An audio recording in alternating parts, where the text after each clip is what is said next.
Everyone, in this video, I'm going to be showing you how to enable and disable function keys.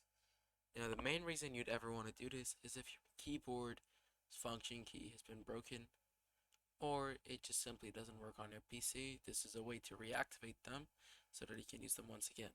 However, this will only work if your keyboard isn't broken and is actual software. If your keyboard is broken, then you'll have to use the on-screen keyboard, which is actually how we're going to be activating it. So to begin, what we're going to do is press on the Windows button and write on screen keyboard.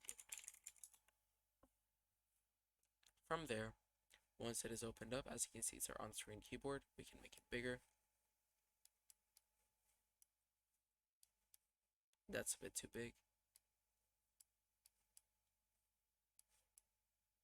Yeah, I think this is good. So with our on screen keyboard, you can basically do everything your normal keyboard does. Type,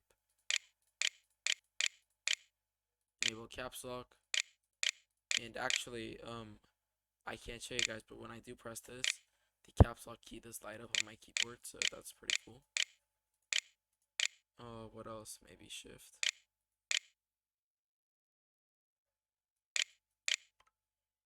Well, yeah, so basically,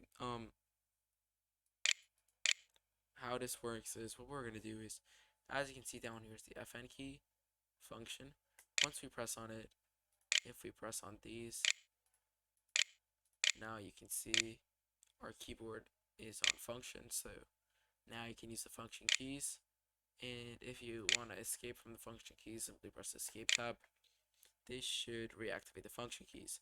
So there you have it. That is how to enable and disable the function keys. Thank you guys so much for watching. If you did enjoy, make sure to like and subscribe, and don't forget that bell icon so you don't miss any of Growmore Tech's tech tutorials. Other than that, I'll see you guys in the next video. Goodbye.